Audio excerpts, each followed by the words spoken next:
This week on the podcast, we welcome film and TV editor and founder of Optimize Yourself, Zack Arnold. I'm a big believer that the fastest path to success is failure. Mm-hmm. And I don't think that there's anything special or unique about me as a human being, as an editor, as a creative, as a parent, whatever it might be. But whenever I get the question, specifically in my industry, if I'm on a podcast or a panel, like, what's the secret to success? Or what can people do similar to what you did? And I said, what sets me apart is my willingness to fail faster than everybody else. I see failure as something that allows me to learn faster. It shortens my learning curve. But in order to be able to do that, you have to have the ability to get your ego out of the way. Yeah. I have to be okay with failing publicly. And that was one of the things that I ran into at the beginning of 2017 and why I had that imposter syndrome. Is that in the language of the copy on my website and the work that I was doing as a podcast, I was trying to position myself as a quote unquote expert. And that was the biggest mistake that I could have made because that was not in alignment with authenticity. This is Walk-Ins Welcome with Bridget Phetasy. I'm Bridget Phetasy, and you are welcome.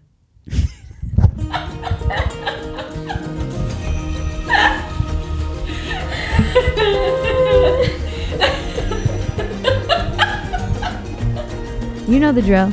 Please subscribe, rate, comment, share, reach out, tell your friends, send smoke signals, whatever. We love your feedback, and we want to hear from you. If you like our work and want to support us, the best way to do that is join Phetasy.com. You'll get access to behind-the-scenes content, outtakes, discounts on merch, and the ability to submit questions for some of our upcoming guests. Support your favorite scrappy little internet heroes at Phetasy.com. I'm with Zack Arnold, everybody. Welcome to Walk-Ins Welcome. Yeah, I'm very, very excited. I really appreciate the opportunity to have what looks like is going to be a very engrossing conversation as opposed to an interview. I'm a big fan of conversation, so I feel like I'm in the right place right now. Yeah, this is always more of a conversation than an interview. I definitely have some questions, but I'm more interested in conversations too. I think that I like the kind of free-flowing nature of conversation where you're not, talking points and asking gotcha questions, and it's not really my favorite kind of listening or interviewing style.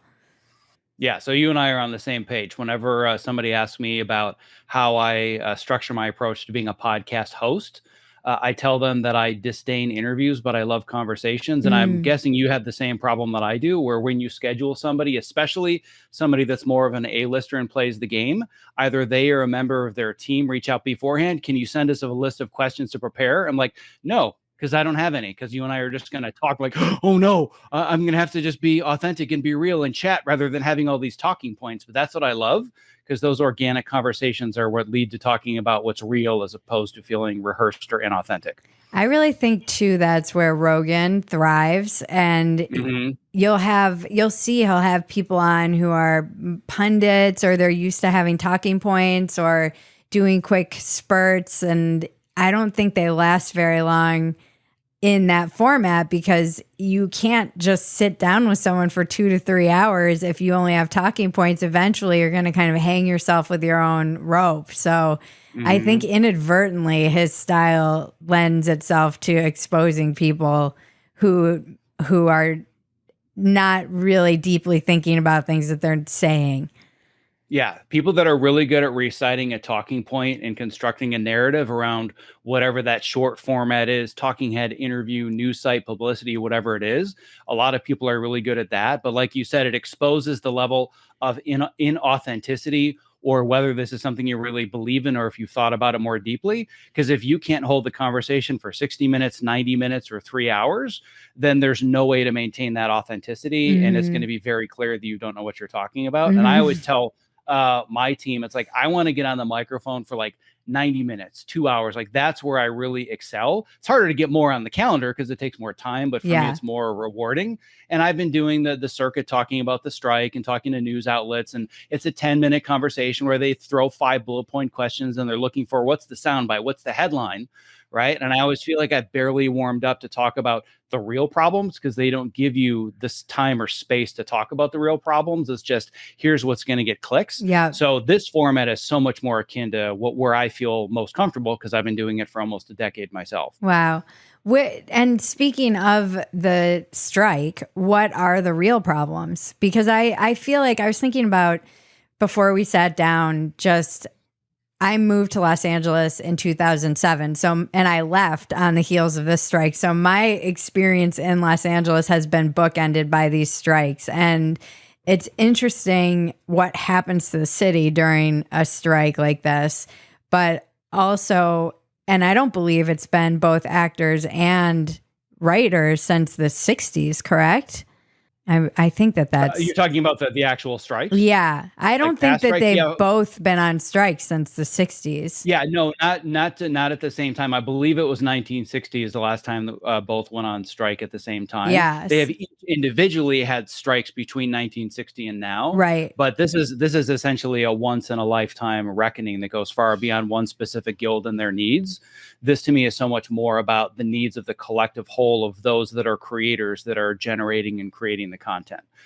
So we're seeing that perfect storm of that convergence for the first time in our lifetimes. It's so interesting too, because I do see a lot of people talking about, I think Justine Bateman was doing a thread the other day. I love her Twitter actually on this topic. And she was saying, this is kind of the last chance we'll have to negotiate for a lot of these things and against a lot of the encroachments of AI that are coming into the field, trying to take your likelihood and use it forever. And what are you seeing? What's your background that gives you, just let us know about who you are and why you can kind of speak to this. And then let's get into let's solve the problems.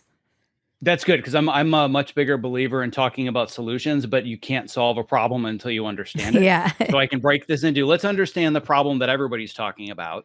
Then I want to talk about the problem that nobody's talking about, that to me is the bigger issue. Then I want to talk about solutions. Okay. But the first real question is, why the hell should anybody listen to me at all?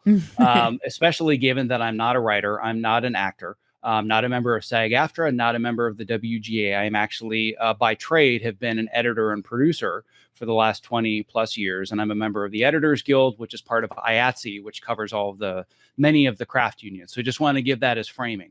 But I have been in the trenches in literally Hollywood for over 20 years, being an editor in trailers and promos and documentaries and independent features. I've done network television, I've done cable television, I've done streaming television. So I have a very diversified portfolio.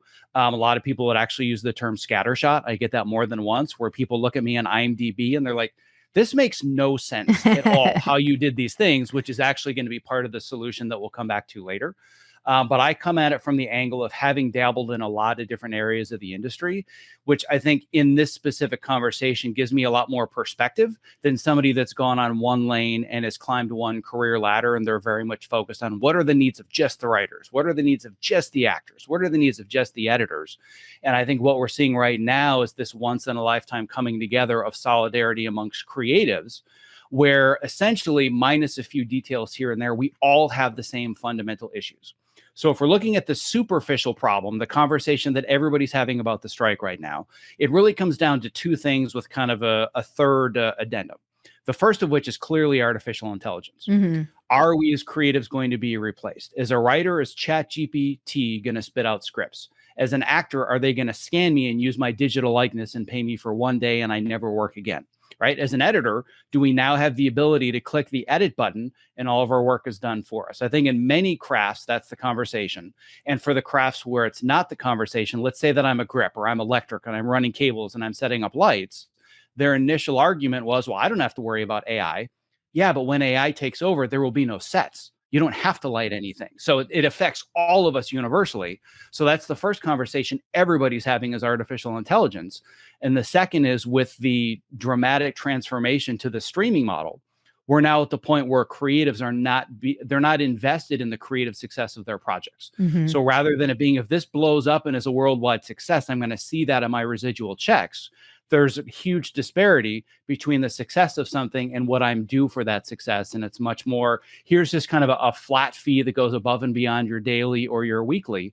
And we're going to consider those your residuals, which is why we're seeing stories about Mandy Moore, for example, gets a 13-cent residual check for This Is Us. That's a whole other conversation.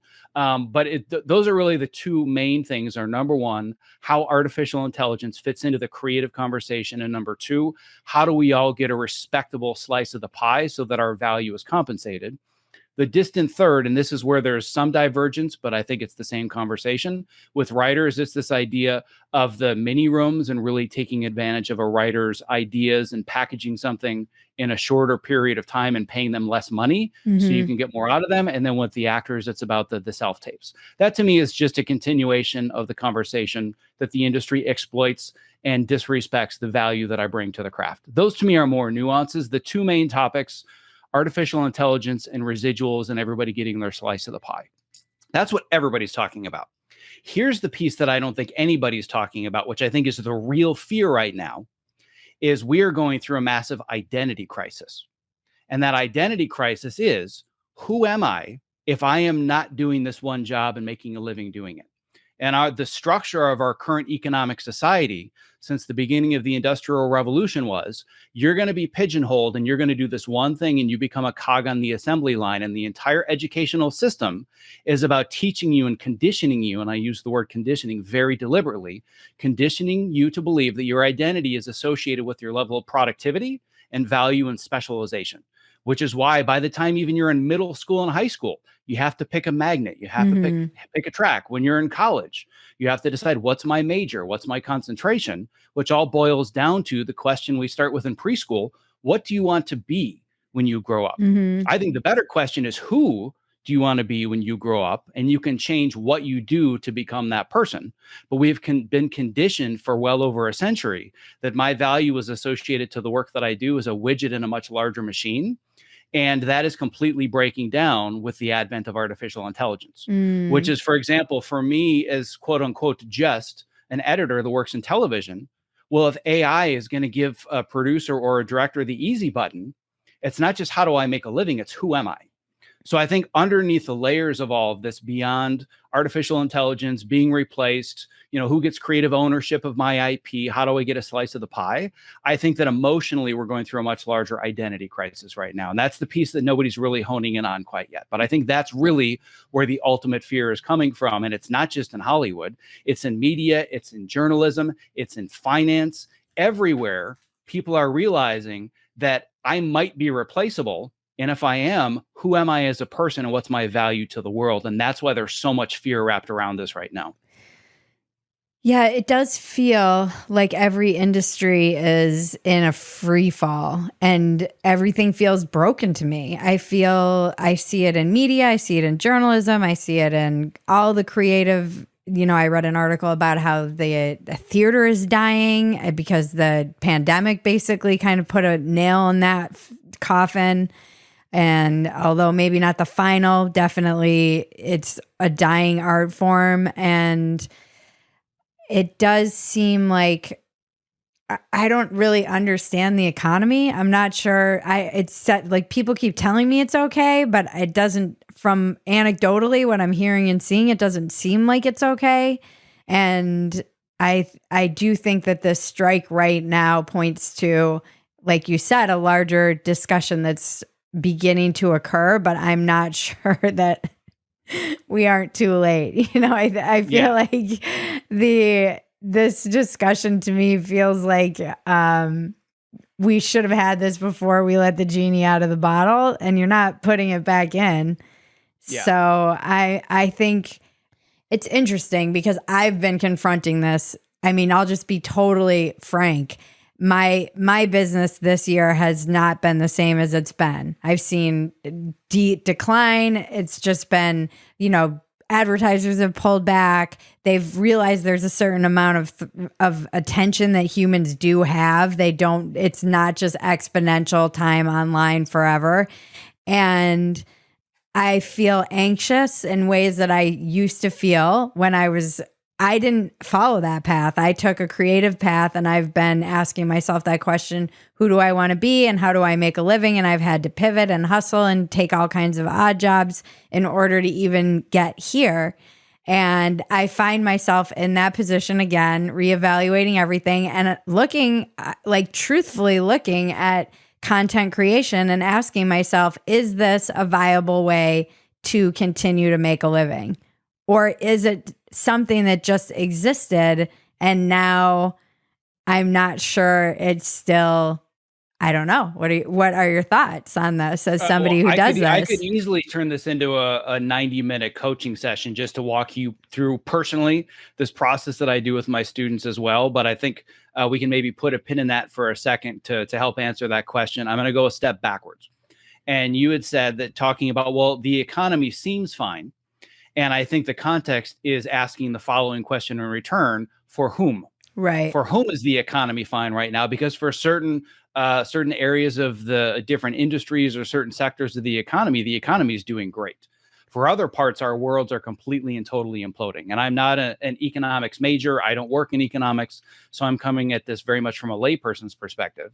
But one person could say the economy is booming and doing great, and another person could say my entire world is falling apart and the economy is a disaster, because we're so fragmented as a society. Mm-hmm. It's much harder whether we're talking about media consumption and creation or all the various industries. We're so much more fragmented and polarized, specifically in the political sphere. Mm-hmm. So it's much harder to really come together universally for anything. Mm-hmm. And the last time we saw that was with COVID. We were universally coming together as human beings fighting a common enemy.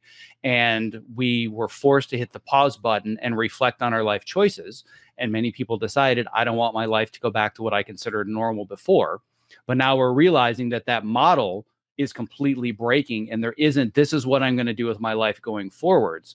It's now I have to completely diversify what it is that I'm going to do next. So I think that while so many other people are preparing for the rise of the machines, what I am preparing for and what I'm preparing my students and my community for is the rise of the generalists.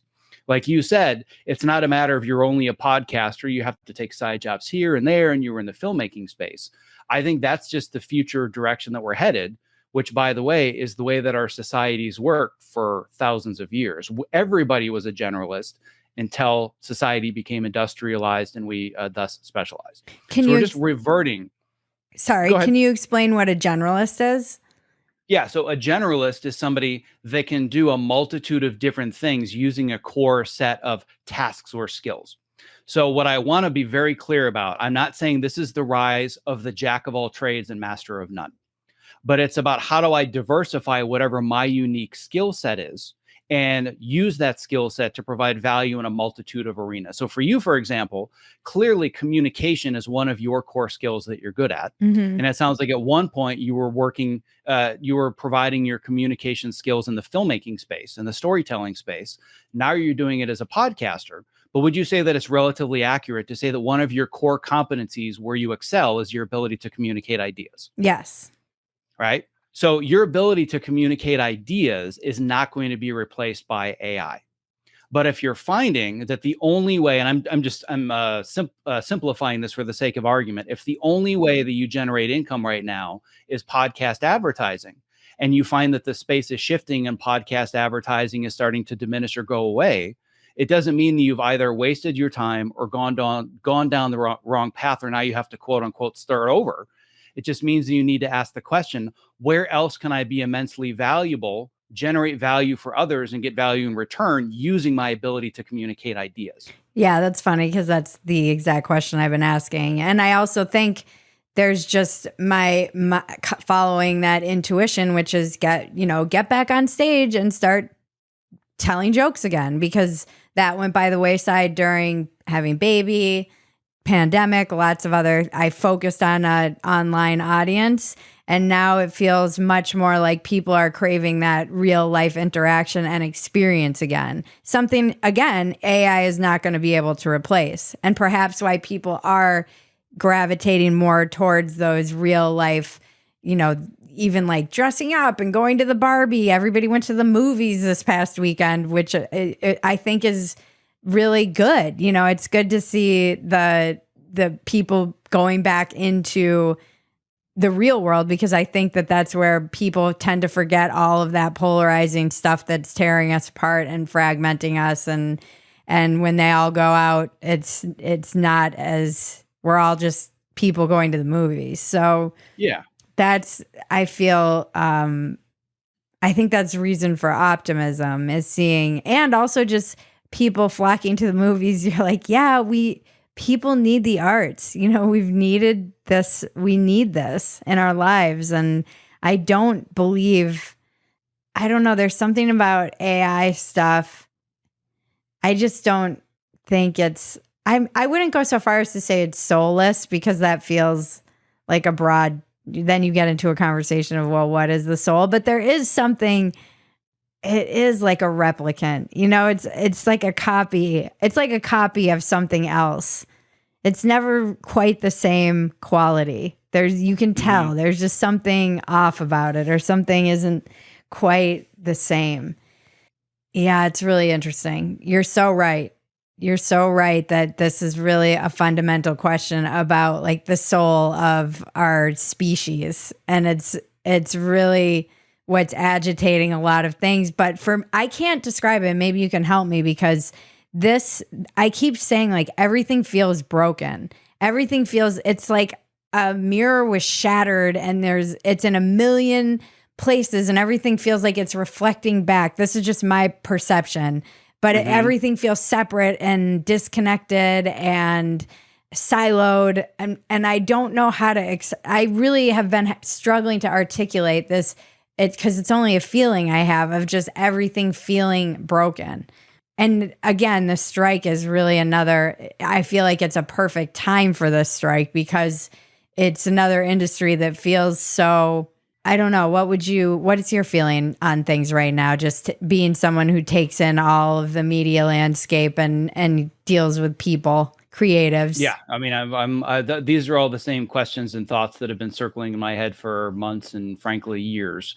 So I can relate to all of this. And I am both very optimistic about the future, and I also have fears and apprehensions.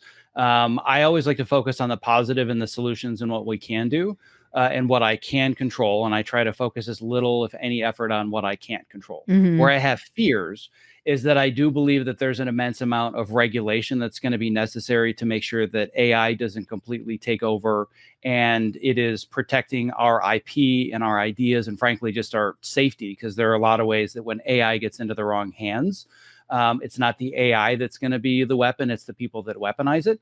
And what scares me is that the people, especially those in government that are going to help us regulate it, are still figuring out how to send emails from their cell phones. I know. So that kind of scares me a little bit, but I don't want to focus on that, because that's not a good use of my energy, because I have no control over that. Right? You'll see these hearings like in Congress, and it's like, these people don't understand tech at all. Why are they the people in charge of any of this? It's crazy to me. So that's the part that I'm fearful of, but I don't want to focus on that, because I can just devolve into this rapid black hole of a spiral of, death scrolling. And I don't want to do that. So the reason that I'm very optimistic is exactly what you pointed to about whether it's a soul or whatever word you want to use. We can very quickly detect the difference between something created by humans and something created by AI, but we can't explain it. We just kind of know it. And the reason that I'm optimistic about AI, as long as we have protections and regulations, is that if we were to look at the one core competency or skill that we have as humans that I don't believe that AI will replicate anytime soon, if ever, is empathy. And I think that our ability to empathize with others and tell stories that help us all make sense of the world and empathize with our struggles and feel like we all have the same universal struggle, I don't think we're going to see in our lifetimes a machine that can do that. And if we do have a machine that passes that point of singularity, that can not only replicate the human brain, but become more intelligent and understand empathy, then I think we're in trouble. But I'm not worried about that, because I just think it's so far off from that even being a conversation, which comes back to specialization versus generalization. Because if you're a specialist and you can do one thing and do it well, AI will figure out how to replace you and make that more efficient. But if you can diversify whatever those skill sets are that you have, and you can put them in more general areas, and specifically if you're in content creation and storytelling, your ability to understand and make sense of the human experience with whatever craft or crafts you bring to it cannot be replicated. So if we focus on what makes us human and we double down and diversify on those skills, that's what I think is going to both make our worlds more fulfilling, but also make us so that we're maybe not completely replaceable, and it's going to get us closer to being irreplaceable. What worries me, and something I've seen, and maybe why there's this feeling that everything is broken, is not so much that computers learn empathy, it's that we're becoming more like computers.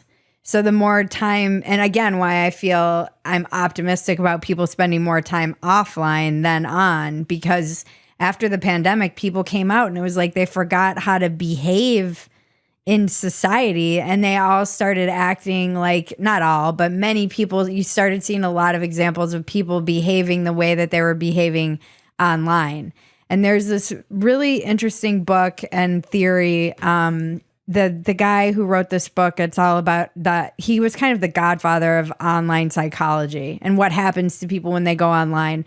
And he has this theory called the online disambiguation effect. And it's basically how we just disconnect from our empathy in many ways and can be these bullies. I mean, South Park did a hilarious episode about this, where this very nice Jewish father was going online at night and just being like a piece of shit because he thought it was funny and could.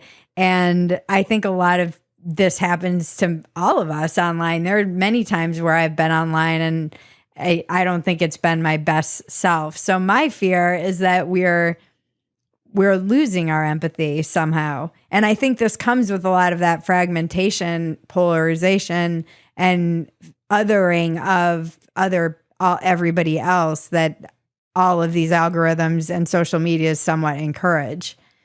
Yeah, and I would say I agree with every that except for somewhat encourage. I think it very actively is designed to encourage that. An example that I can share fairly recently with a member of my team, we were talking about something as simple as lead generation. How do we, do better marketing, get more leads, and get more people to join the email list? Very simple. And they said, well, I mean, the platform that's exploding right now is TikTok. We really need to get you on TikTok. And I said, over my dead body, will I ever be on TikTok? You sound like me. Right. But they're like, but you really need to have a more open mind, because TikTok is now I believe it's the number one app out there. But at the time it was still, you could see the trend, but it wasn't there yet. And I said, what I'm not going to do is follow trends, because when I follow those trends, then you lose a sense of yourself and a sense of authenticity. And they're like, but this is the direction you needed to go. I'm like, let me say this again. I will not follow trends, because when I do, then I lose authenticity. And in my mind, authenticity has become a buzzword. Well, the latest strategy is authenticity. If authenticity is a strategy, you're the antithesis. You are the antithesis of authentic, not authentic, right? Yeah. And what I found in digging deeper into this, and I don't have any. It sounds like this person that you talked about would be a good resource for this. I don't have the exact studies to cite this phenomenon, but what they've seen is that if you look at somebody that's a TikTok influencer, you can apply this to many other influencers, that at first they had this duality where here's who I am in real life and here's who I am on TikTok.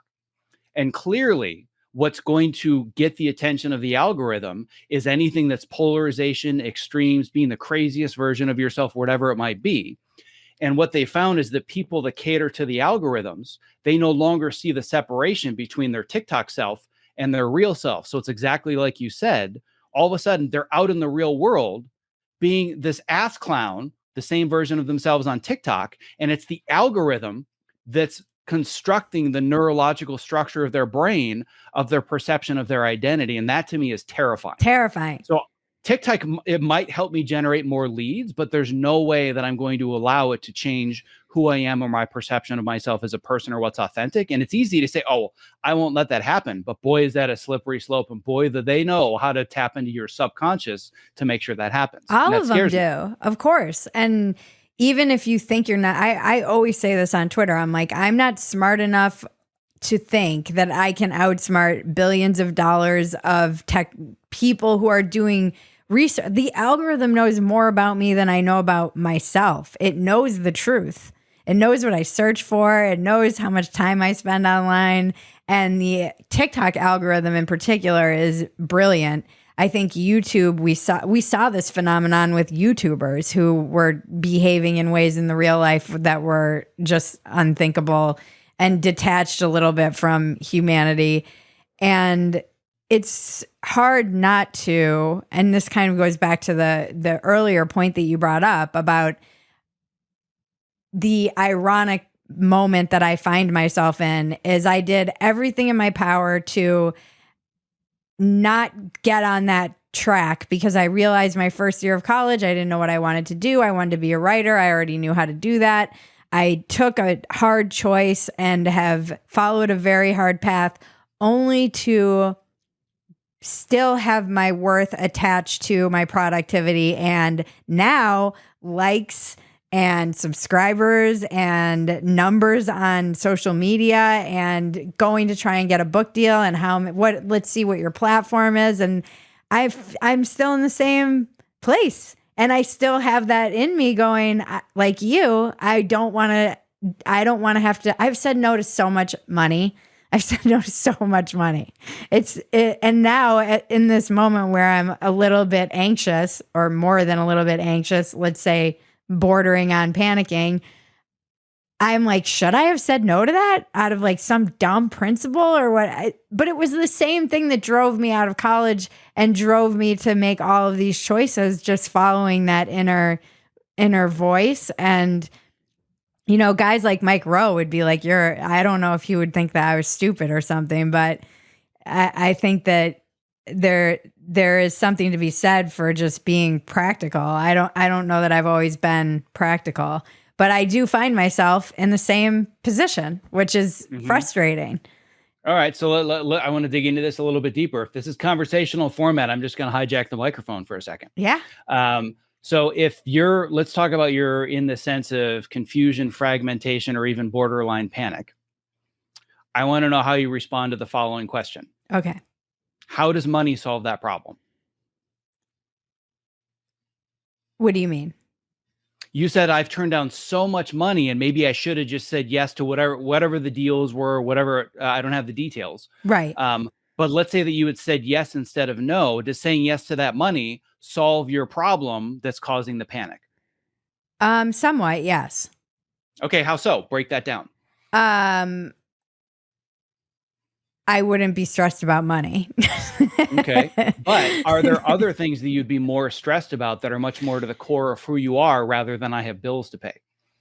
I don't know, because I lived with this elephant standing on my chest of like riding the rails of poverty for so many years. And I had a couple of years where I had some financial security and I had never had that. And now I feel I don't have it again.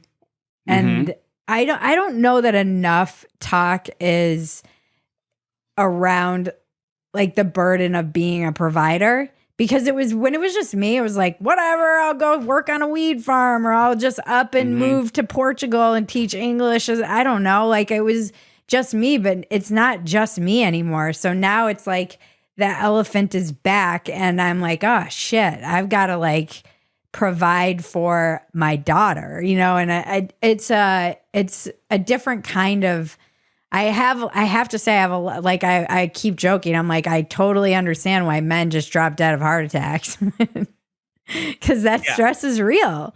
It's very real. And what I don't want to devalue is how a paycheck can solve the problem of providing for you and your daughter and sustaining your family.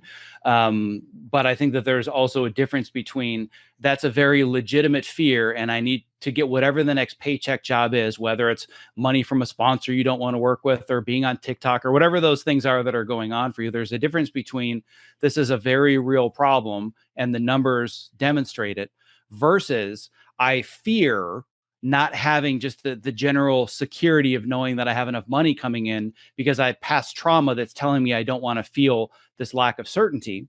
But with every benefit, there comes a cost.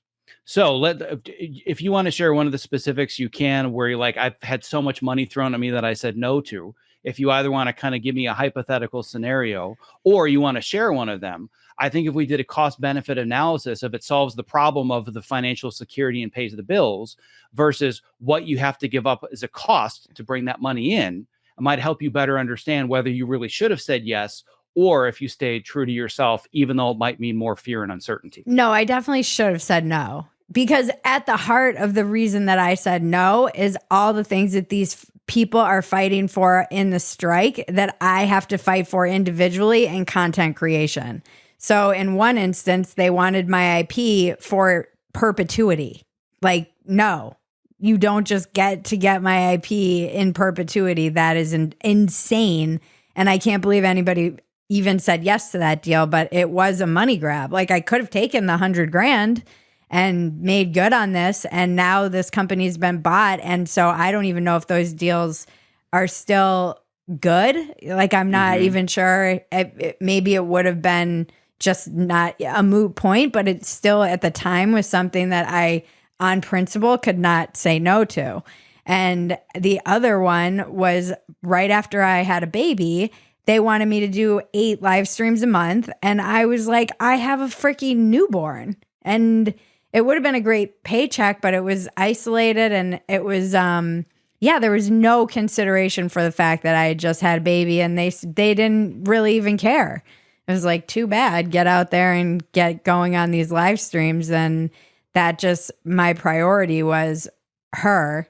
And also my own mental health. I was like, I don't want to be doing live streams. I'm postpartum. I'm emotional. I'm a crazy person right now, more than normal.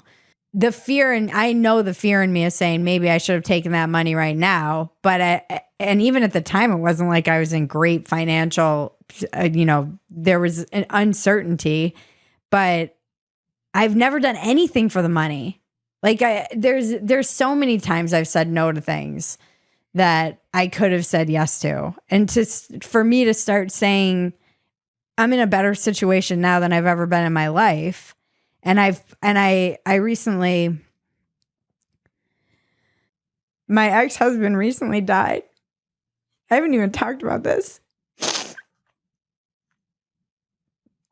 And I was thinking about when we were first married and like how crazy that time in my life was, because we were so young, and now I had this dream for, like, it's obviously bringing up a lot of A, fear, but B, just how I started Phetasy, my company, like when we were together, and how he thought it was silly, but I never gave up on this idea in the face of so many reasons to give up on Phetasy.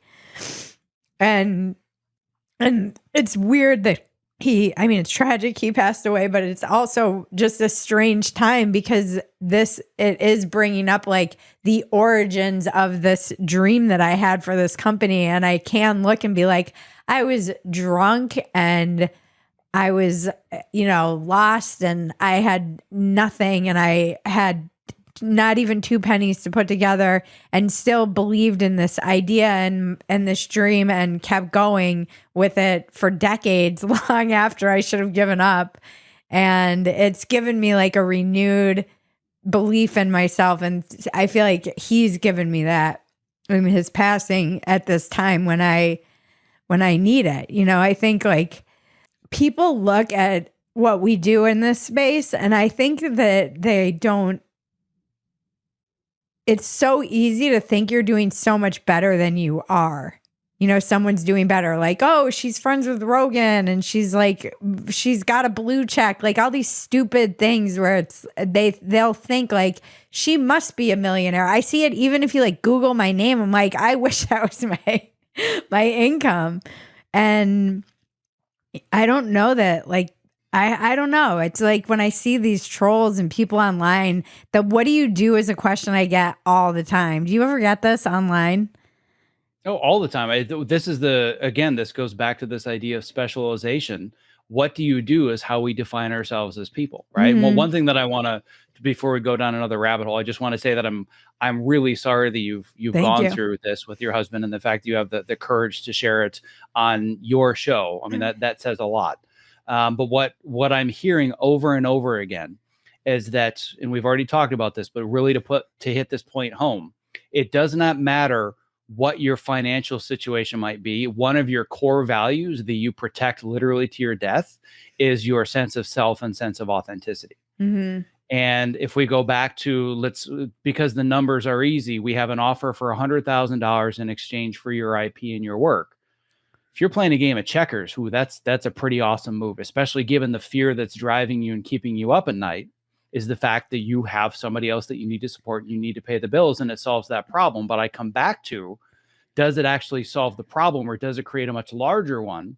And my guess is that even though you might lose sleep at night, asking the question, how do I make sure that I can give everything my daughter needs, creates a lot less fear than who have I become having sold out and lost my sense of authenticity. My guess is that you're a better role model for your daughter, having said no to $100,000 than if you took the cash grab and you ran. And that to me is a tremendous cost from bringing in $100,000. I think the cost is way more than $100,000, which is a losing deal for you.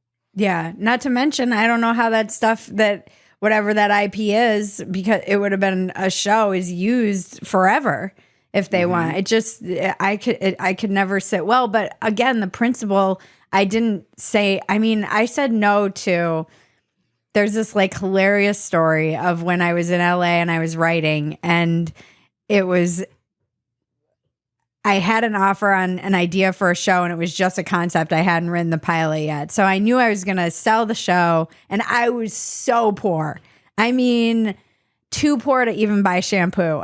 It was right at the kind of in the middle of this writer's strike, and this slimy producer met me through somebody, and they loved the idea, and they kept pressuring me. They had this guy who was like, you need to sell this show, and they were putting all this pressure on me, and it was for $10,000, the concept.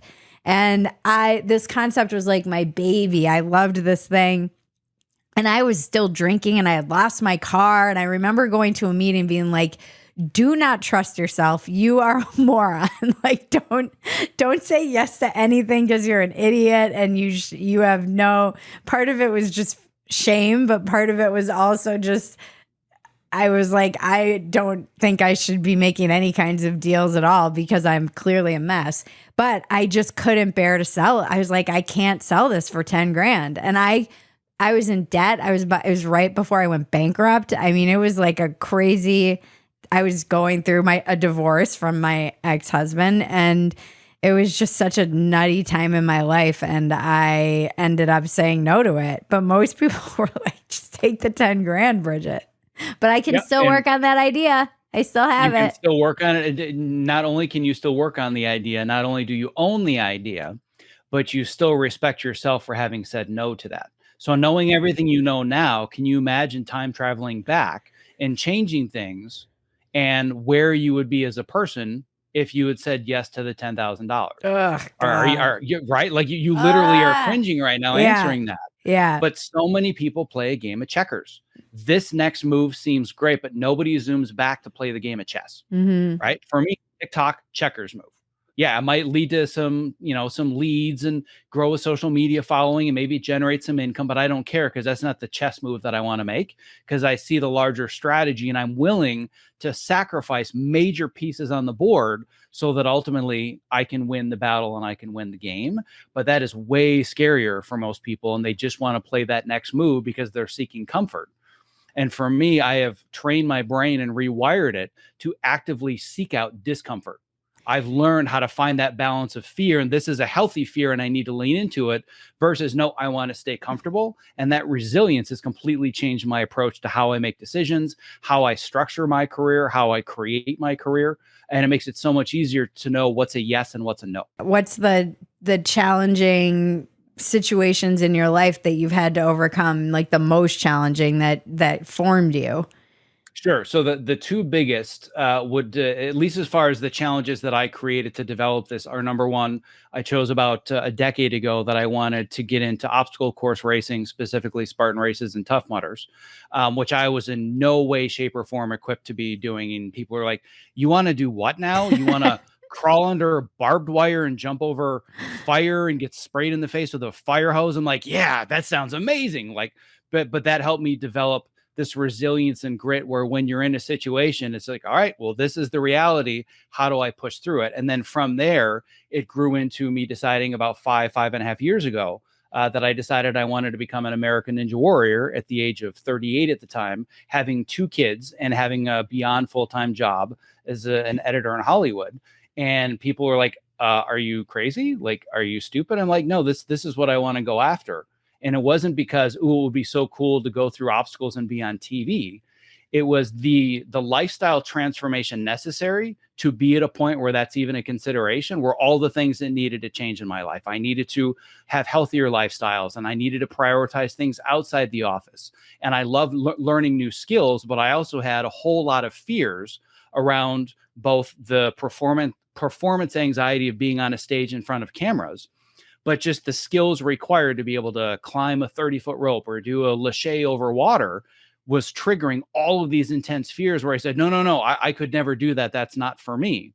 And what I learned is the value in exposure therapy, where the goal, if you can find something that scares you, but it's doable, once you do it, the experience that I've had over and over and over, and I don't know how vulgar we can be, so I'll let you bleep me out later.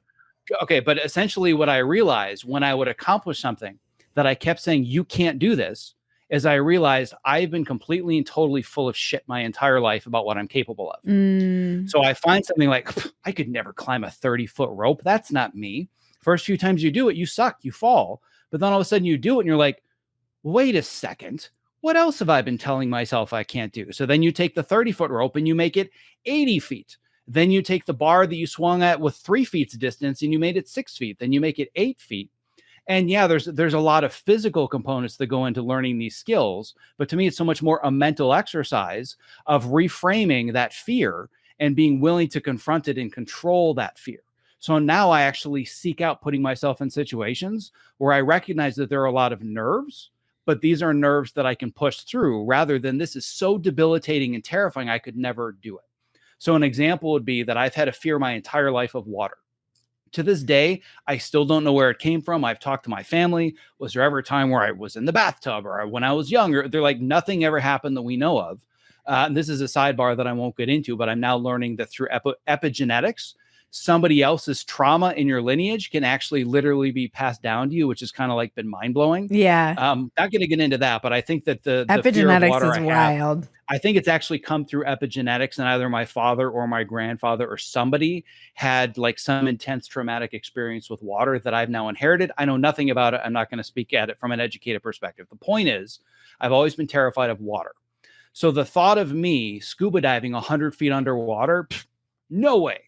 But the thought of me jumping off of a platform 15 feet above water that's 10 feet deep, where you have to swim for 10 yards and get to a cargo net 10 years ago, unfathomable. That was an amount of fear that I literally could not process in my body and my brain. And I remember it was called walk the plank. It was a Tough Mudder obstacle. And I stood there and my legs locked and they shook. I'm like, I can't move. I can't move. I can't, like, that was the level of fear. Now I crawl up the ladder to walk the plank. I look, oh, this is going to be fun. Whoop! I jump in and I go to the cargo and I don't even think about it. Yeah. That's about my ability to rewire the neural pathways to confront different levels of fear. I still am not at a place where I could scuba dive 100 feet underwater, but I'm at the place where maybe I'll try putting on a tank and doing it in a pool. So if you can learn how to put these barriers and obstacles in front of you that are scary but manageable, it completely rewires your ability to deal with uncertainty. Were you like overweight, or was there some kind of traumatic event in your life or something that just spawned you to make these life changes? I find that when someone just radically changes their life like that, there's usually some kind of trigger. Yeah. So there were actually 2 triggers. One of them was about 3 years beforehand, which is that I had reached both the pinnacle of my career at the time and I hit rock bottom simultaneously within the same week. So I was editing season 1 of Empire for Fox Network, which for anybody that remembers was a cultural phenomenon. So it was good. Breaking decades worth of rating records. I loved it. And I stand by the first season being the first season was amazing. Television. Yeah. The rest of it, unwatchable. Yeah. Not going to go into that conversation. The first season, I'm so proud of to this day. And I went from, I grew up with this identity of I'm just a stupid farm boy from northern Wisconsin. Who do I think I am? Even moving to Los Angeles. Wow. And I'm going to be successful in Hollywood till I'm working in Beverly Hills, editing a scene that a week later is going to be seen by 25 million people. Those are the realities. Those were the numbers. I'm like, that's the pinnacle of where I wanted to be at the time. The #1 show on television. It's in the zeitgeist. It's on the front of every single news and trade and entertainment publication. Simultaneously, at that exact same moment, I had been putting my kids to bed via FaceTime for months. I was not seeing them during the week at all. And my son was 5 at the time. My daughter was, I guess, about 2.5.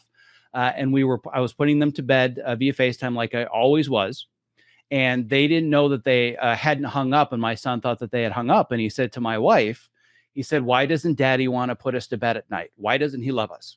That was rock bottom. That's when I realized this cannot be the only way that I make a living and support my family for the next 30 years. I'm literally stuck in a box, a windowless box, and I might be at the pinnacle of my career, but as far as who I am right now in alignment with my values, I was at rock bottom. This is not who I wanted to become. And that started the journey of me learning more about, well, what other ways are there that I can diversify my skill set? It started with a podcast, and then I did some blogging, tried some online course, like just dabbling with all these things that are out there in the online space nowadays, still making my living as an editor.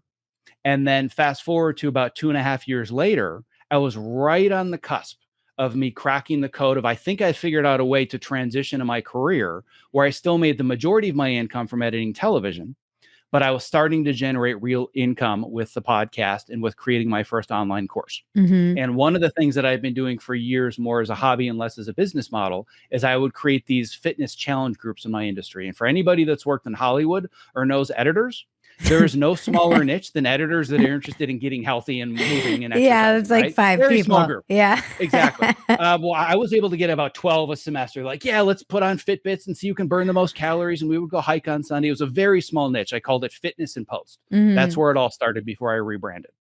And I had started it was a 5-day challenge. It's called the 5X challenge, where you can 5X your creativity and your productivity through movement. And I got 1,100 people to sign up for it. And in those 1,100 people that signed up for it, I had this Facebook group, and there was one Facebook post that completely changed my life. At the time, for the worse. Now it's for the better. But they said, "Zack, you are a true thought leader." I literally almost passed out and said, whoa, whoa, whoa, whoa. Don't be using words like thought leader. My life is a shit show right now, and I'm just trying to figure all this out. Who are you to think that I have the answers and I can help you? Massive debilitating imposter syndrome, which led to an entire year of complete and total burnout, where I was at the point a couple of months later after that launch, which for all intents and purposes was a successful launch as far as conversion rates and money. But in my mind, the goal was, this is now what I do for a living and I never edit again. And that was a completely unrealistic expectation. And I felt like I had failed myself and failed my family. So I call 2017 my lost year, where it was at the point where I would spend half the day curled up in a ball in bed saying, I think my family would be better off without me. I wasn't actively suicidal, but that was the thought, right? Like, who am I? Depression. They might just be better. Exactly. Massive depression and burnout. Yeah. And one of the things that my kids were into at the time was American Ninja Warrior. So they were watching the show, and I started watching the show with them. And because I was into Spartan races and Tough Mudders, people would say, "Oh, you should get into American Ninja Warrior." Yeah, right. I could never do that. That's just dumb. So I would ignore it. But because I was literally doing nothing else but just binge watching TV shows, I started binge watching American Ninja Warrior. And all of a sudden the seed was planted. I was like, I could do that. Like, I can't do it yet, but this is kind of my thing. This is kind of crazy stupid, and this is kind of my thing. And I remember this moment, and I wish that I had a camera on me at the time. I was sitting on the couch, the heaviest I've ever been, with a giant bowl on my lap, literally on my belly, filled with a combination of popcorn and Oreos. And I looked at the TV and I said, I'm going to become an American Ninja Warrior. And shortly after that, I sat my wife down right in this room on the couch. It was over a holiday vacation. I said, I've got a crazy idea. She's heard this before. So she's like, yeah, okay, what is it now? It wasn't like, really? You have a crazy idea? It was more like, what is it next? What's the next one, right? And I said to her, I'm like, I think I want to become an American Ninja Warrior. Dead face, deadpan. She's like, yeah, that makes sense. And that was it. So day one was January 1st, 2018. How do I completely transform everything about the way that I live my life, including my mindset, my psychology, so that I can move towards this goal? And even though technically I have not achieved the goal that I wanted of this day of being on the show, I've actually gotten the casting call twice, and I've been on the course. So as an American Warrior and athlete, I kind of suck. I'm just not very good. And I haven't been able to get through the obstacles enough that they're like, we want to put this on the show. However, through my abilities to network and build relationships, which is one of the core things I teach in my program, most of the people that make the show and the producers, they all know who I am. And I've been told by more than one producer, they're like, dude, We love your story. We want to tell you a story. Could you just make it through a few of the obstacles? I'm like, then stop making them so damn hard. Right. But the point is that even though I've technically failed at this goal, the quality of the goal and the amount of fear in the goal has completely changed everything about my process of how I live my life day to day, and the network of people I have around me, the mentors that I have, the strength that I've developed, the mindsets that I developed can all be reverse engineered from setting one stupid goal. So, my husband's really big, and I saw you had James Clear on your podcast, actually, whom I love. He's all about like more systems, less goals, this idea, because I'll set a goal and then I'll feel like I failed or I feel defeated. How did you reframe? I don't want to say failure, but you said like this inability to kind of meet this goal. How did you not kind of crumble? And a lot of people would just be like, well, fuck it, I give up, I can't. How did you maintain that resilience even in the face of that defeat or new challenge or whatever? I'm a big believer that the fastest path to success is failure.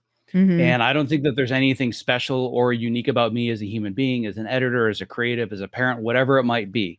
But whenever I get the question, specifically in my industry, if I'm on a podcast or a panel, like, what's the secret to success, or what can people do similar to what you did? And I said, what sets me apart is my willingness to fail faster than everybody else. I see failure as something that allows me to learn faster. It shortens my learning curve. But in order to be able to do that, you have to have the ability to get your ego out of the way. Yeah. I have to be okay with failing publicly. And that was one of the things that I ran into at the beginning of 2017 and why I had that imposter syndrome, is that in the language of the copy on my website and the work that I was doing as a podcast, I was trying to position myself as a quote unquote expert.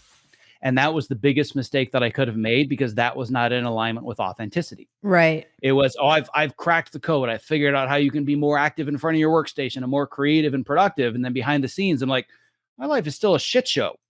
And it was when I realized that me being more authentic and actually using the podcast and the newsletter and even my courses and my classes as a way for me to talk about my failures, not just past, but here's what I failed at this week.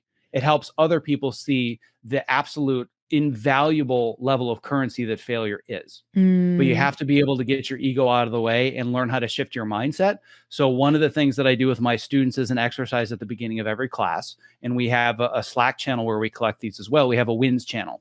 So before we get into any curriculum, talk about your wins. And I'll have students all the time that say, well, I don't really have any wins, but I do have a loss from last week. And then they tell me what they think their loss is. And then I help them reframe it as a win. Here are the things that you learned, the lessons, how you now have perspective and hindsight, where if this happens again, you have a different way to look at it. So it's only failure if you walk away and you say, well, I can't do it. Right. So you could frame, I failed at my ability to generate $100,000 quickly. Some could say that was a failure, but there are ways you can very much reframe that as success. And if you embrace that as you working through a failure, well, that means that you are somebody that's getting better at failing. And if you develop the skill at getting better at failing, it is amazing how much faster you can become successful at anything. Yep. Yes. This is striking a nerve. My question too, that popped up earlier that I want to ask before I forget, it's a little bit of a tangent, but kind of related, is when you talk about the giving a piece up or giving something up in order to get something bigger, what do you think the actors and writers need to do in their negotiations or in this moment? Because what's the perspective from the producers as far as you can understand it? Yeah. So I think there are a couple of areas where, and I want to frame this by saying I unequivocally support everything that the writers and the actors and the industry is doing as a whole. Of course. But I also think that one of the most important and strongest negotiating tactics is being able to see the other side's perspective. And I think one of the arguments that we need to stop making from the actor, the writer perspective, and just the craft perspective is look at all the gazillions of dollars that they have. They're all swimming in their cash like Scrooge McDuck every day. And I'm not talking about the disparity of CEO pay versus the disparity of like a regular person pay. That to me is a huge problem. Mm-hmm. But if the argument is these streamers are raking in billions of dollars and we want our fair share, that's not true. This business model is completely broken, and they're freaking out because now with the loss of both home entertainment, DVDs, and now potentially the death of cable, they have no idea how to generate income going forwards, because what they're doing is they're chasing what I've been calling the Ponzi scheme of the venture capital in Silicon Valley world, which is that it doesn't matter if you actually ever make any money.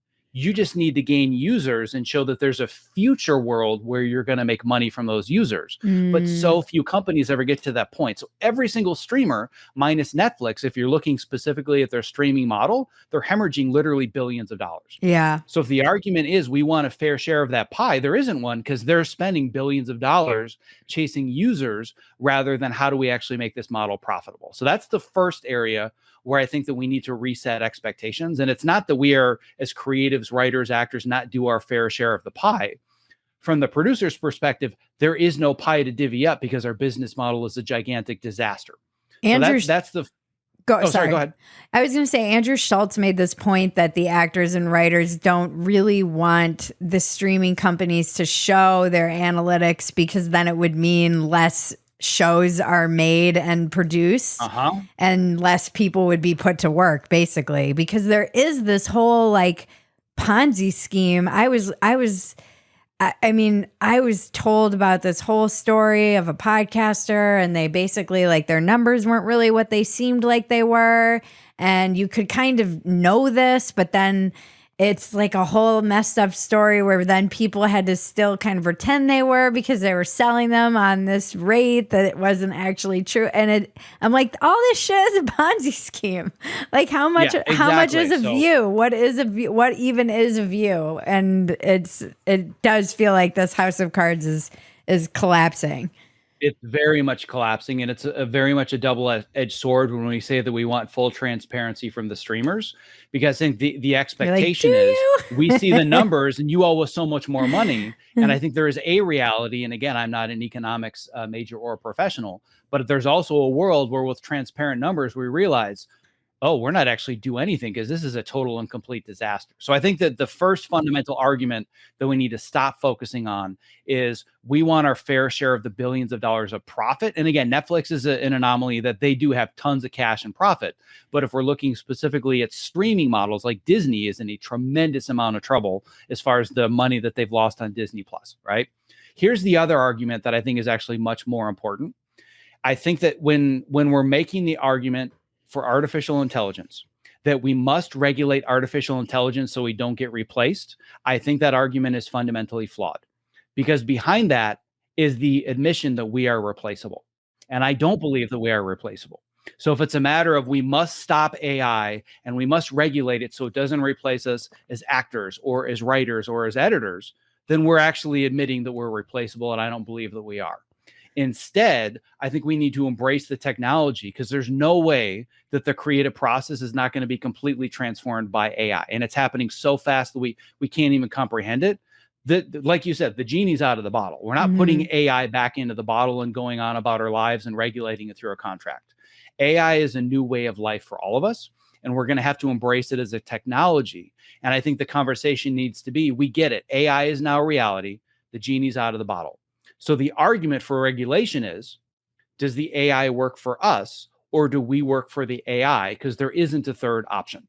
And I'm not hearing enough of that. I'm still hearing so much of, we must stop AI and it can't replace us and we need to protect our livelihoods. Well, talk to the companies that sold buggy whips to people that had horses and carriages, right? If that was their one business model, the car was clearly going to take that over no matter how much you tried to regulate it. Yeah. But if it's so much more about how can I facilitate the storytelling process, and if the tools I use are more driven by AI, but my intellectual property and my ideas and my ability to take different and separate ideas and combine them, which is the essence of creativity, if that's protected, bring the AI, bring it on. I'm so for the direction that we're going. But if we continue this argument that we need to stop it from replacing us, that means that we're replaceable. And I just don't believe we are, for the reasons we talked about earlier, specific to empathy and our understanding of the human experience. Right.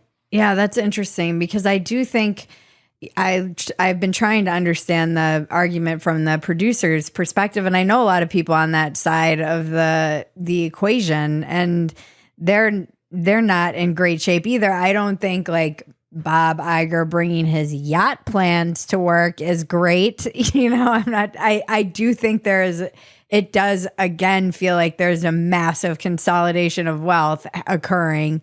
That was completely. I think these are different arguments. I'm not arguing that C-suite executives are due the amount that they're getting and that disparity is okay. That's not the argument that I'm making. I'm just saying that what we think is part of the pie, if we're not including the compensation packages, if we're talking about the actual profits that result from our work directly, that's a pie that's a lot smaller that I think people realize. But if we're talking about CEO pay disparity, those are two different conversations in my mind. Right. But I think what happens is people lump it all together because the CEO, the C-suite people they're supposed to be reflections of this company and their whole ethos. And so I think it's easy for people to just see all of it and say, well, this guy's making $75 million a year. So obviously they're making their investors money. There's got to be money there.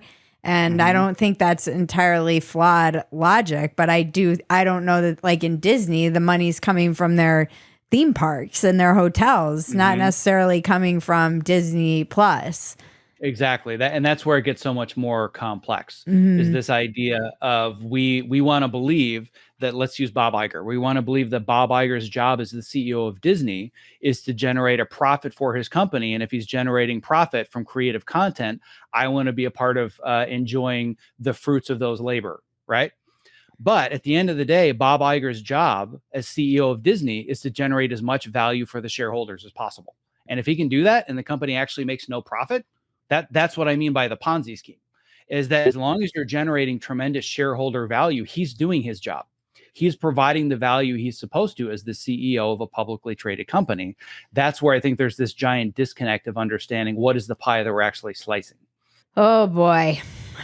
So how do we focus on solutions for, I know a lot of people who aren't even in the creative content. Their just lives seem like they're in upheaval. They're getting rid of one business. They're trying to find another way. What do you think that anyone listening to this podcast, if they're feeling like they're in a free fall or they're feeling this general anxiety, I think that's pervasive. What are your suggestions? Yeah, I think what we need to spend our time focusing on right now is understanding how can we take our unique skill sets and our skills and our past experience and even the core character traits about who we are and our values. How can we leverage that to diversify our career portfolio going forwards? So it's not a matter of, like we talked about earlier, well, now I got to be a jack of all trades and have 7 different side hustles and, have an Etsy store, crocheting plushies and doing this and that and the other thing. But I think it's about being much more clear about the narrative of who you are as a person and where you provide value, because going forwards, I think we're going to have to create our own careers. I don't think we have any choice with the direction our economy is headed. So once we accept the premise that we can no longer find the bottom of any career or industry ladder and climb to the top, I don't believe the ladder even exists. So if we accept that premise, then the question becomes, how can we do that? And what I do is I help people facilitate and better understand, how do I take the narrative of who I am rather than what I do? And how do I find different avenues to be that person and provide that value and have multiple sources of income?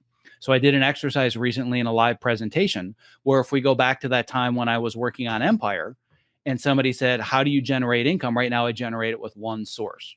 But if I break down who I am as both an editor and who I am as an educator, and we put together these Venn diagrams, in a matter of a few minutes, I showed them 16 different ways that I can generate income right now in this current economy.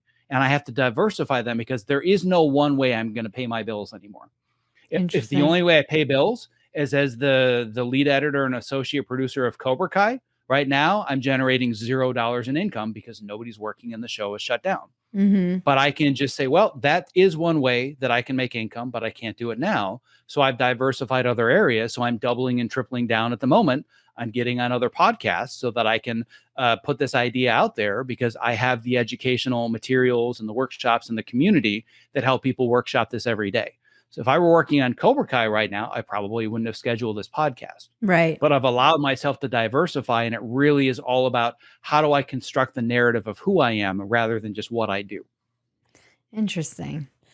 So if we use the example, we've already identified that one of your core key competencies that's really both a skill that's transferable to many areas, but I think is really just kind of a core value of who you are, is authentically communicating ideas. Yes. So well, if you were to find other areas, whether it's as a writer or as a podcaster, it sounds like you're like doing me, all these things. You're a dabbler, right? You're with somebody who say, "Oh my God, you're so scattered and unfocused. Why are you so flaky? Focus on one thing." I bet you probably heard. I know, I hear this all the time, and all the time, right? Everyone keeps telling me I have a branding problem, which might be true. Maybe I'm just not clear that all roads lead to this one thing. So at the end of the day, take all these different areas where you're quote unquote scattered.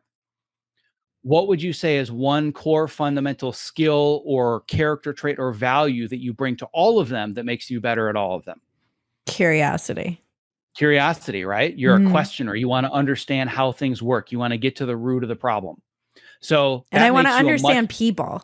I really want to like understand where they're coming from. And I really feel, I do believe, like I've always wanted my superpower to be able to jump in it's empathy essentially, but to be able to actually jump in anybody's shoes and see the world through their perspective with all of their trauma and history and knowledge and experience and I think, and then jump out with that understanding. It's like, I just think I always felt like, well, if I was like a goat herder in Afghanistan and United States was droning my country, I'd probably hate America too. Like I might not be able to understand that sitting here, but I probably could if I was in their shoes. So the curiosity, being able to understand somebody else's perspectives, really doubling down on empathy is a core trait of yours. All of those, no doubt, make you a great writer. They also make you a great podcaster. Where else is your curiosity and your ability to, and your obsession with wanting to really crawl into somebody else's brain and experience life from their perspective? Where else is that a transferable and valuable skill that's not podcasting or writing? Stand-up comedy, right? Yeah. Stand-up comedy. And I keep like avoiding it because of that fear of failing, because I feel like I was doing it and grinding and then took a break. And now I feel like I'm back at zero, which I'm not. I'm not at zero. I have 7 years of experience, but I have a break and I have all this insecurity and feel like I should be farther along and compare it's like ego essentially. And that's why when you were saying that, like you have to be able to just like, I've just got to be able to fail for like a year at this shit and get it and bomb and get back up, because whenever I go see it, I'm like, I can do this. It's like you watching Tough Mudder. I'm like, I don't even have to be that good. Like the people who are doing this every day, the only difference is they're doing it more than me. It's not like they're all geniuses. So right now, if we tap into your intuition, there's this voice and it's a whisper. It's not a yell, but it's a whisper that keeps saying, go back to stand up. No, it's a yell. It's right. Okay. So now it's a yell. Definitely yelling at me. So right now, what is your current version of how you define success as a stand-up comedian? Because right now your fear is failure. So define success. Gosh, I would be just like a paid regular at the comedy mothership, which feels like only legends go there, not some dumbass like me. So it sounds to me like you're very easily setting yourself up for failure. Yeah. If you're defining success as I'm a regular at this place where only legends are regulars, well, duh, of course you're going to fail. How can we redefine what success means as a stand-up comedian much more in alignment with, I want to continue to develop my ability to communicate ideas, to understand empathy, and maybe even generate a little bit of income or build and grow my network of other comedian skills that you want to learn that you don't have yet? How can you redefine success as a stand-up? If I'm doing it again, I think I have to like set the bar very low. Right. So I'm getting on stage once a week. Yep. Success is that I am doing stand-up in front of people once a week. Yeah. Right. The only way you fail is not showing up. Yeah. Yep. Yeah. And I'm very aware of these things, and yet still feels, fear. All right, so then let's dig into Fear what is the mind killer. It absolutely it is.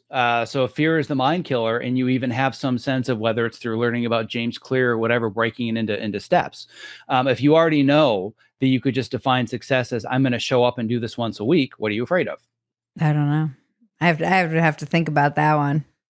All right. So is it I'm afraid that I'm going to have to get a babysitter to put my daughter to bed? Is it? I mean, there's some weird fears that I've confronted, even just I've been going to the mothership to see other friends do comedy, and driving home, I'm like, what if I get hit by a drunk driver because the drive is a little sketchy? I'm like, what if I get hit by a drunk driver and now my daughter doesn't have a mom because I had to chase some stupid freaking idea of myself at age 44, there's that. So which that, is like a fear I never had before. It's a fear, but I think we can both agree that it's relatively irrational fear, but it doesn't mean that it's still not a fear and you don't feel it. Yeah.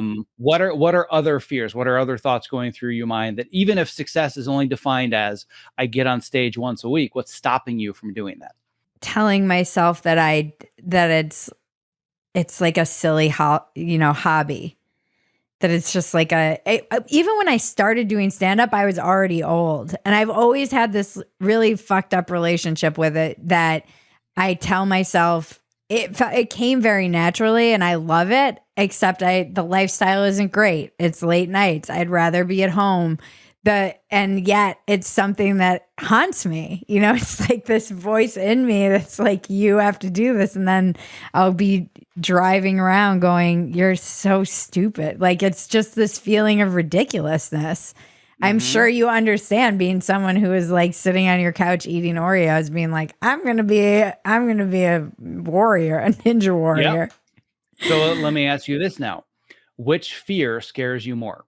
The fear being of showing on my deathbed and going, why didn't I just fight? Even again, like my ex-husband dying has, anytime someone passes away, particularly in their prime, you're like, I don't freaking know how much time I have. And then then the fear, it feels very limiting. Then there's like, well, you might have even less if you die in a car accident coming back from some stupid open mic.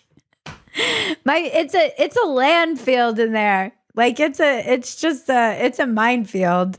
And it is for everybody. Of course. And the fact that you're willing to be very clear and open about that, again, goes back to your ability to communicate ideas and help others empathize with you and say, oh my God, that's me too. She's not perfect. She hasn't got the podcasting business all figured out or all these other things where it's, oh, you're human just like me. But it sounds to me like you've already confronted the fact that if I am on my deathbed, whether it's an hour from now or 40 years from now, it sounds like there's a pretty deep regret that I didn't give this a second shot. Yeah, just because I know it's like my husband and I talk about this a lot, being that we both met in recovery, and and I think people even not in recovery can really identify with this feeling of being an arrogant doormat, where you're like, I could be doing this, but I'm a piece of shit who can't do this. And experiencing that like exactly in the same space and time is very common, but for many people, but also disorienting. So you talked about how there was this voice in your head, and I want you to say what that voice was again. I had asked if you were to just get on stage once a week and do stand up, what was the voice telling you? That I was a success. No. You said that there was a specific voice about, oh, this is just stupid. Oh, yeah, that I'm just like a ridiculous joke. Like, this is ridiculous. Like, why are you always feel like a joke, like there, which is ironic given we're talking about stand-up comedy. I know. It should be a joke. But there is something too. There's something weird that happens. I don't know, that I did not expect being a mom, where I suddenly have a lot more anxiety about my own life. And it was like when I was driving with her in utero, I was so careful. I was driving like a grandma. I never looked at my phone. Now that when she's in the car, same thing. And I'm like, I should have this level of respect for myself. And I don't. Like, what that disconnect is very strange to me. That like the value of my life taking on more of a meaning than it had to even me before is kind of funny to me. Like that's just, and that, I mean, that's all evolutionary. I mean, the same thing happened to me where as soon as I had kids, I was deathly afraid of heights. I had no problem with heights. And then all of a sudden I was afraid of heights. I'm like, I don't understand this. And I had a friend of mine that was a rock climber that he's like, when did you start being afraid of heights? I'm like, I don't know. It's in my early 30s. I'm like, when did you have your first kid? When I was 30. He's like, hello. It's that the fear of mortality and that you're now responsible for another human being. Yeah. So that's part of it. I want to dig into this voice one layer deeper though. So the voice is saying, how ridiculous are you? You're a joke to think that you're 44 and you're a mom and now you're going to go back to stand-up comedy. Like a beginner. That's your voice, right? Is that your voice? Maybe. Does that voice belong to you? Because I guarantee that even though you think it does, that voice doesn't belong to you. It feels like it right now. But if you had to give that voice a name and it couldn't be your name, what voice would you give it? I don't know. I feel that way about even like Dumpster Fire, my other show that I do. It's like, you ridiculous fool. Who do you think you are? And I recognize the voice, but I can all but bet it's not your voice. You just think it is because you've been listening to it for so long. Yeah, I mean, it's never really, I don't know. I don't know what name I'd give it. Probably like society. Just like what the part of me that feels like I should be a responsible grown-up or something, or like should have gotten my shit together by now. Yeah, and society could be a big part of it. My guess is if you were to peel the layers, you'd probably get closer to individuals as opposed to a collective society. But just for the sake of the exercise, let's assume that society is the deepest layer.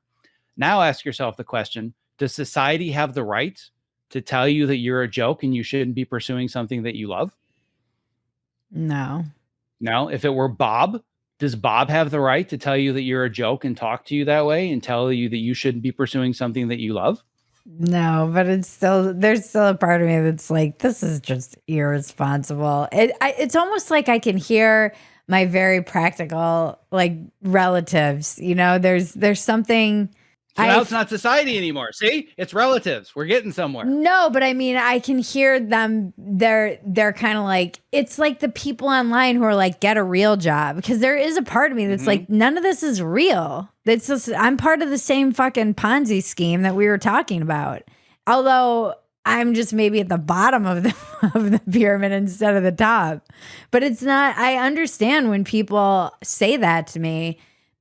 People who are working it, to like keep society going, or a relative who's like a firefighter or a nurse or somebody who has a job that is useful. I feel kind of useless. I think that is at the like core, I know my like core wound and all this shit is feelings of worthlessness, but there's also feelings of uselessness. When I was talking to Mike Jones, who has the Grand Thumb podcast, YouTube channel, where he was a survivalist in the Air Force, and now he does like gun reviews and also videos on like how to survive. And he has this great question: is if everybody did what you did, would society continue, basically? And I'm like, no, like collapse in 2 days.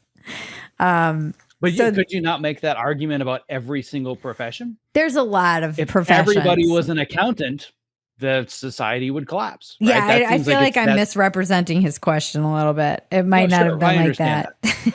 Of course. But at the end of the day, is it irresponsible or crazy to drop everything that you're doing and put all of your focus on making a living as a stand-up comedian? I would argue probably is. Yeah. Is it completely irresponsible and stupid of you as a parent to say, I'm going to do one 15-minute set a month from now on a Friday? Right? That's, if I were in your position, that's the goal I would be working towards. Where if I would say, I'm going to become an American Ninja Warrior, that's not the actual goal I'm working towards. The goal I'm working towards is I want to be able to do 5 pull-ups instead of 3. Now, what do I have to change about my systems so I can do 5 pull-ups instead of 3? And for you, my guess is that in order for you to have like a 15-minute set, maybe you just have one you could do now, but you're going to have to institute a few systems in place to have a 15-minute set that you feel good enough about to do once. Yeah. That to me is not irresponsible. That's just something that's going to bring more fulfillment to your life. And imagine once you follow through, and I don't know how old your daughter is. She's 15 months. But so it may be a little bit early for this to set an example now, but you're laying the groundwork to become somebody that follows through with these passions that then makes you a better example where you're leading by example going forwards. So deciding I'm going to do one 15-minute set for one Friday night a month from now or whatever it is, ultimately can lead a better example for your daughter because you're building the systems to become a person that consistently works towards scary goals. Yeah, this is very true. Very, very true.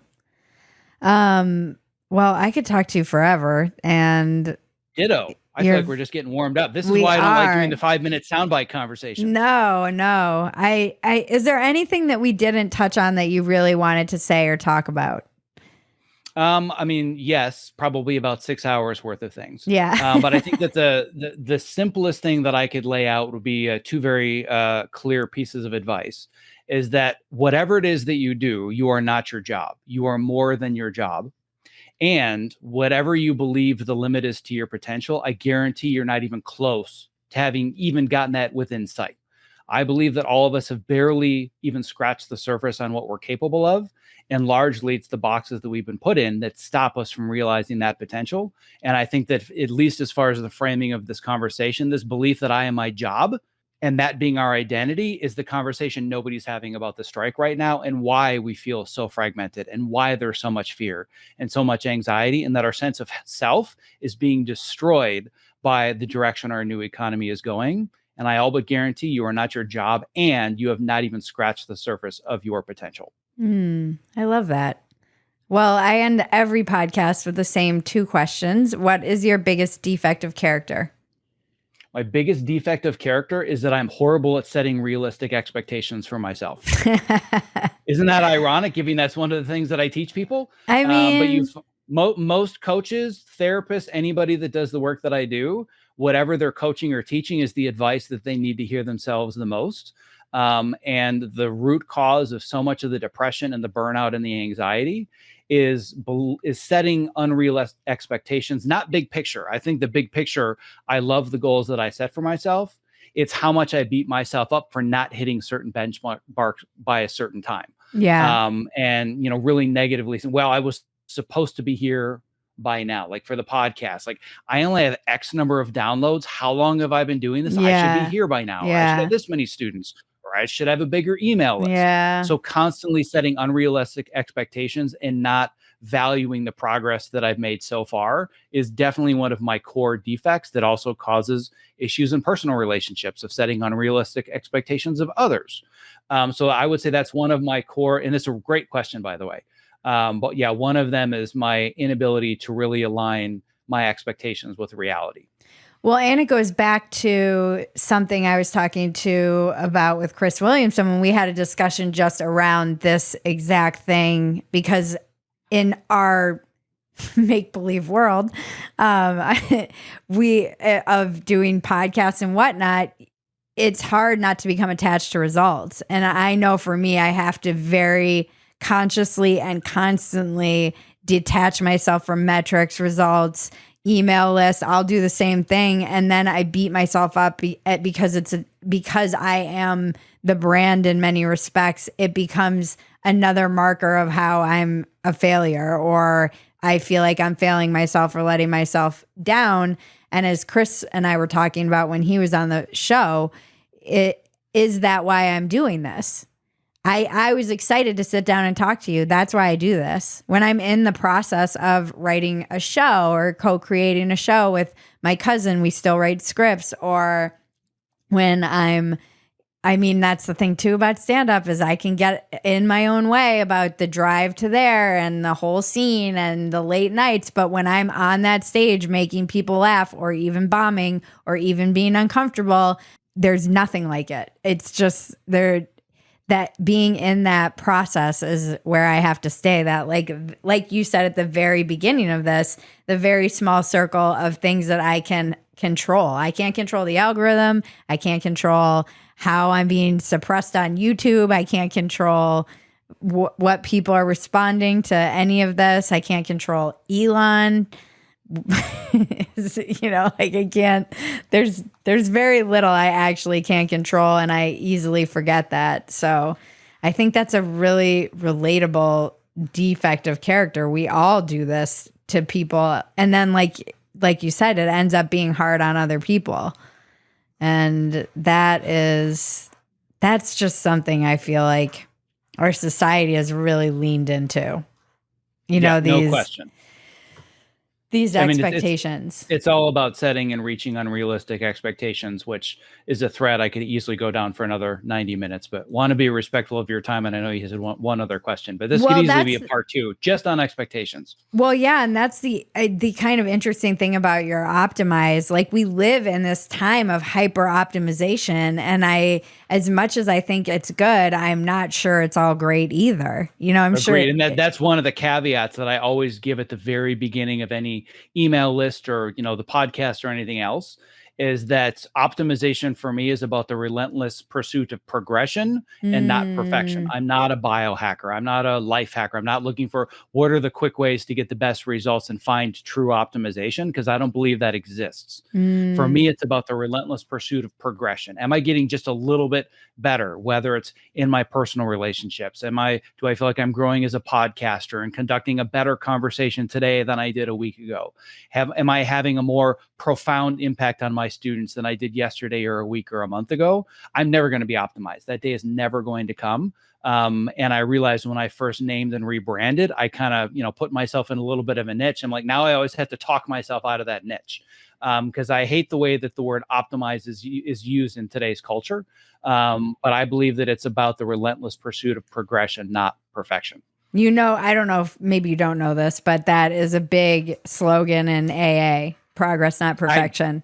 I actually didn't know that. It doesn't surprise me, but I didn't know that offhand. That's I think it's like in the big book. It's in the literature is progress, not perfection, because I didn't come up with it. It's just like understood everywhere. Any form of personal or professional development, this is a key component of making it sustainable. And sustainability is a core value for the way that I do anything and the way that I teach and the way that I build my business. If it's not sustainable, then I'm not going to pursue it, right? I've had this conversation with my team. Like, we could grow and scale so much faster if we had an infusion of cash and we had capital and venture capital or angel investors, whatever it is.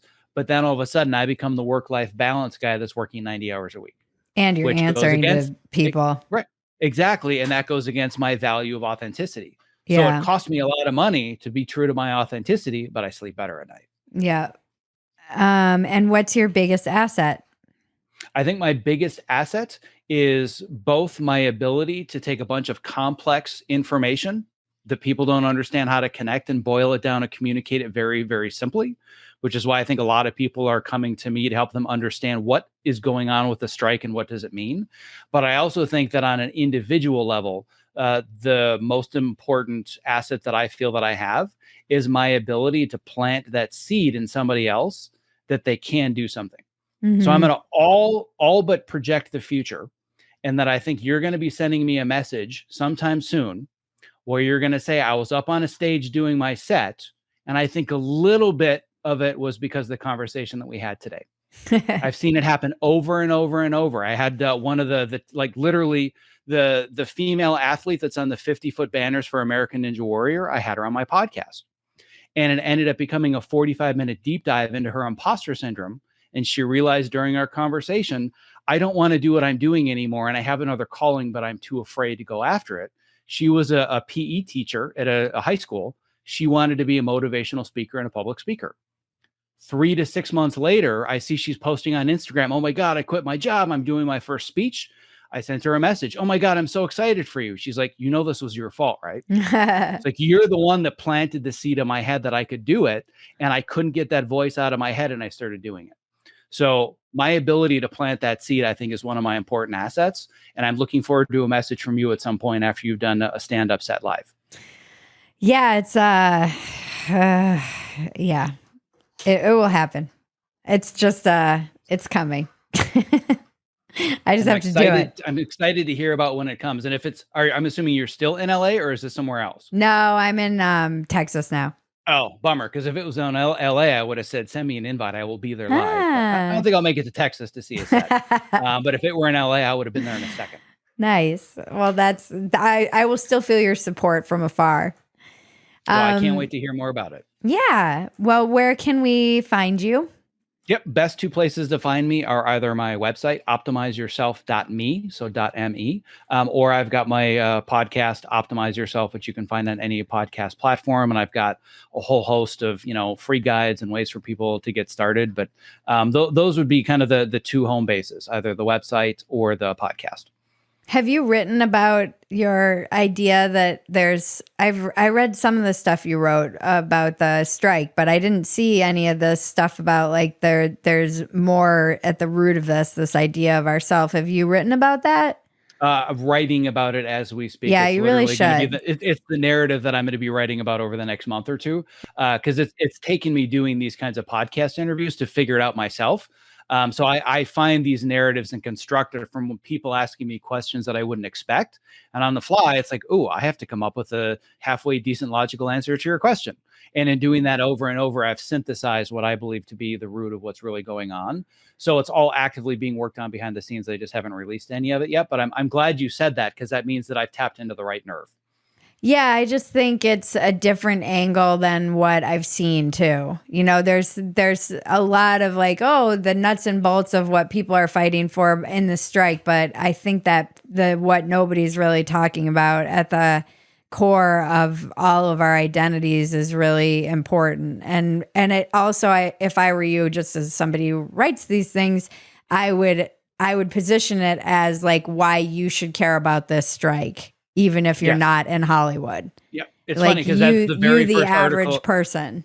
Yeah, and the even though I hadn't done it for the average person, the very first article I wrote for the Hollywood Reporter is why you should care about this if you're not a writer or an actor. Now I can bring it much more broadly and more general to here's why you need to care about this as a human being. Yeah, exactly. Because that's the other component that's missing from this argument is helping real people to understand what's at issue.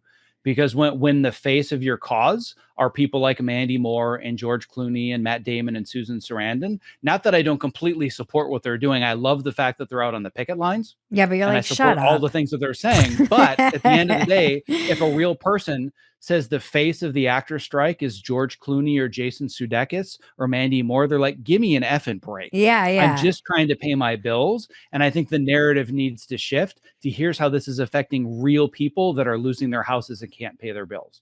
So I support all the actors that are putting themselves in that position, but I think the optics of it, they need to think about the optics of this. Well, there's so much resentment. There's so much wealth inequality. There is a class war occurring, which I don't think the C-suite has really gotten hip to yet. And what people don't understand is like any industry, there's the people who make a lot and then a lot of people who don't make that much but are making a living.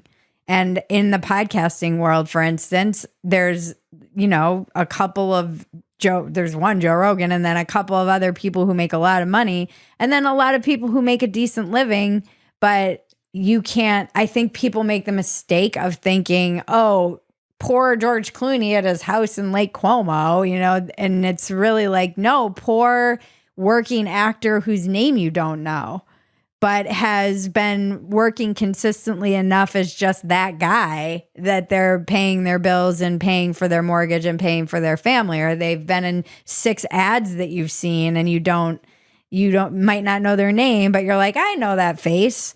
Yeah, exactly. And that to me is the core issue is that the fact that all the recognizable A-list actors, they're out saying exactly that. They're saying, I'm not here for me.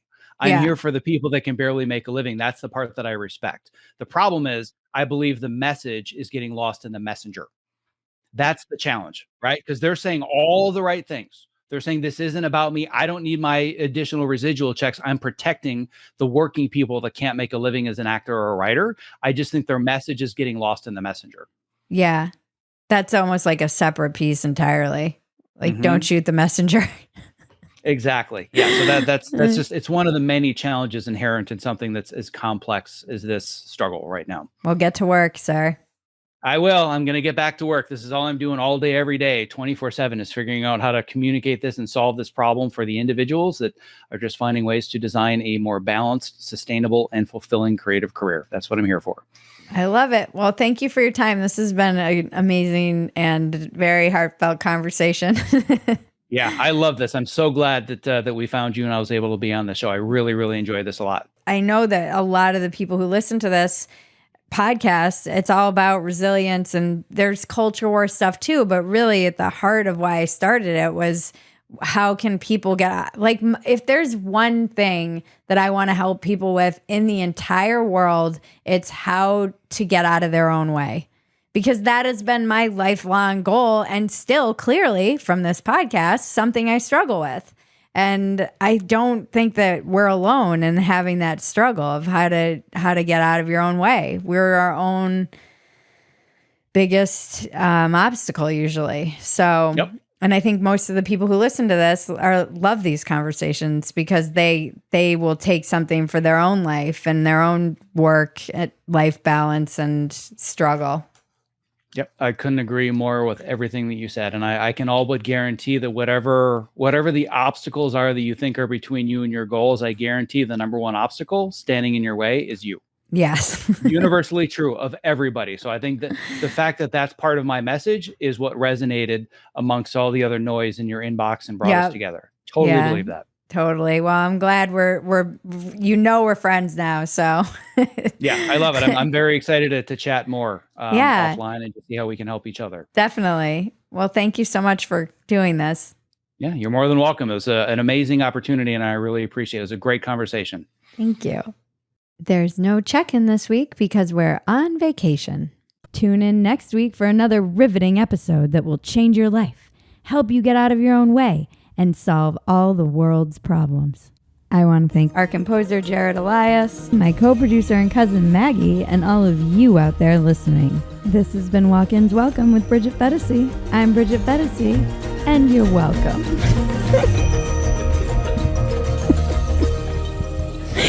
It's the dumbest line.